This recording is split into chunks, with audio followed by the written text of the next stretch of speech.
G7 शिखर सम्मेलन की शुरुआत हो चुकी है। इसका बड़ा मकसद कोरोना वायरस से निपटने का है, लेकिन साथ ही पर्यावरण से लेकर कई दूसरे मुद्दे पर चर्चा हो रही है। लगभग सारी दुनिया का ध्यान इस सम्मेलन पर है।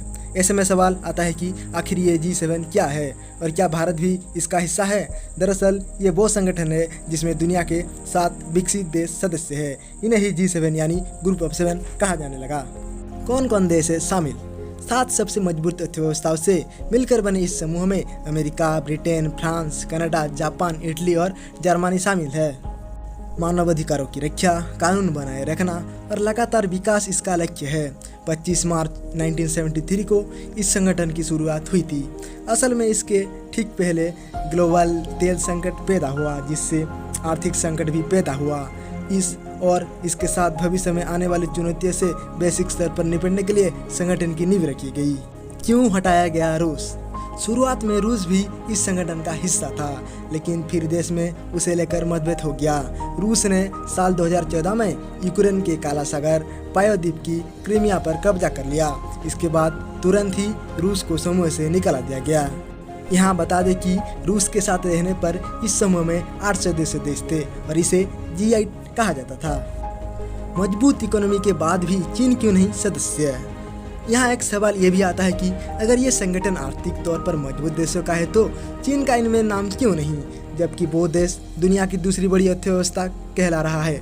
इसका जवाब यह है कि चीन में अभी GDP के हिसाब से प्रति व्यक्ति आय काफ़ी कम है, क्योंकि उनकी आबादी ज़्यादा है। यही कारण है कि चीन को इसका हिस्सा नहीं बनाया गया।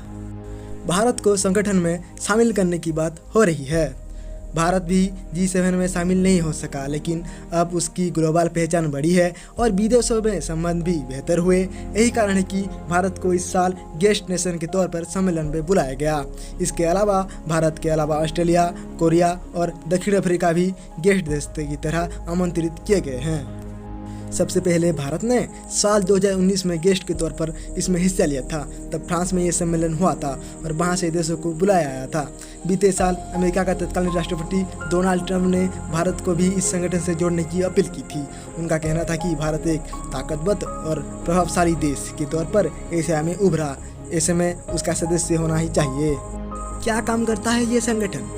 हर साल G7 की बैठक होती है, जिसमें अध्यक्षता बारी बारी से सदस्य देश करते हैं। सम्मेलन 2 दिन तक चलता है, जिस दौरान ग्लोबल मुद्दे पर चर्चा होती है और रणनीति तय की जाती है। मुद्दे में इकोनॉमी, देश की सुरक्षा, बीमारियों और पर्यावरण पर चर्चा होती आई है। इस साल कोरोना से मचे हाहाकार बीच देश में वैक्सीनेशन तेज करने और संक्रमण खत्म करने पर बात हो रही है।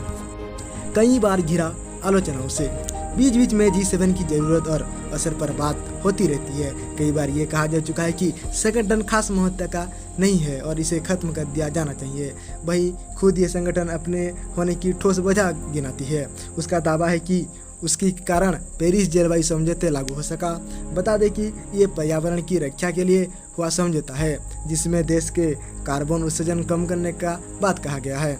इसके अलावा G7 का ये भी मानना है कि उसने एड्स और टीबी जैसे बीमारियों का खत्म करने के लिए ग्लोबल फंडिंग शुरू की, जिसमें काफ़ी मदद मिली। G7 की आलोचनाओं में एक बात यह भी है कि कथित तौर पर ग्लोबल समस्या पर बात करने का दावा करने वाला इस संगठन में अफ्रीका और लैटिन अमेरिका का कोई देश शामिल नहीं है। खैर, वैसे आपको क्या लगता है, G7 समिट पे भारत को भी शामिल किया जाना चाहिए और नहीं? कमेंट में अपना राय जरूर बताना। अच्छा सुनो, चैनल को सब्सक्राइब करो, उसके बाद घंटी बजा देना ताकि अगली वीडियो आपसे मिस ना हो पाए। Thank you.